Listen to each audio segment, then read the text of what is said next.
Sang my first show tune when I was just 3. My mother knew I'd go far. I've been a show queen since way before Glee.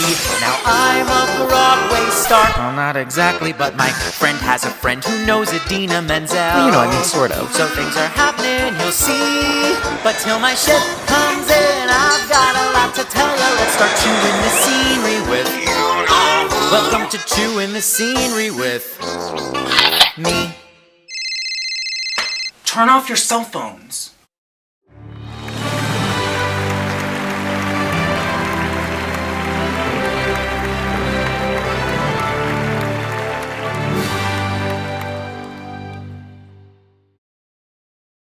On February 16th, I was in my dressing room preparing for the show when I got a call from New York.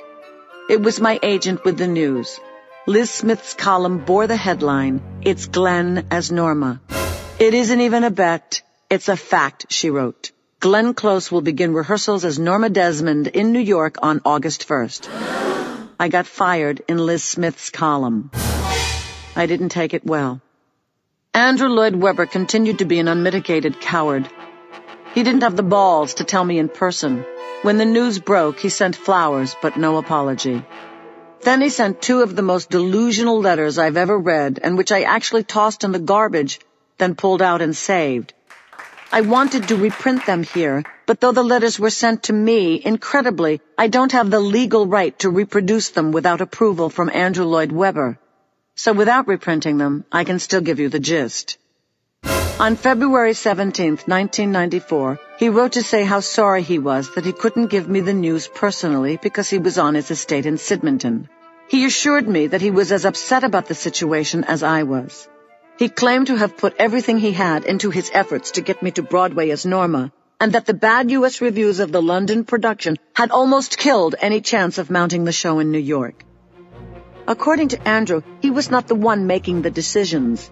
Paramount Pictures, who owned the underlying rights because of the original movie, and his financial investors were the ones really responsible for getting me fired.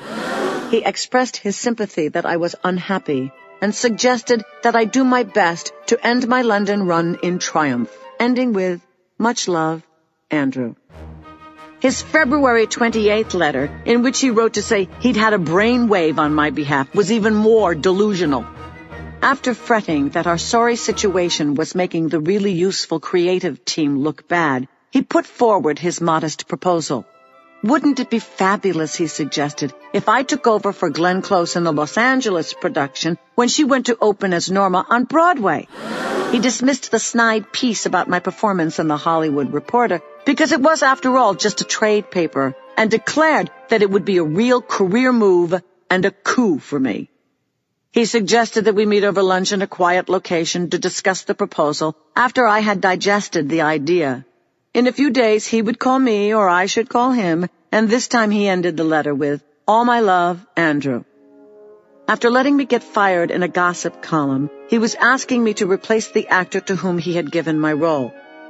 If there could have been a bigger slap in the face, I'm not sure what it would have been. Nevertheless, Andrew was apparently mystified that I didn't think his brainwave was a fabulous idea. I believe my response to these 2 letters was, "Go shit in your hat. I wasn't born yesterday."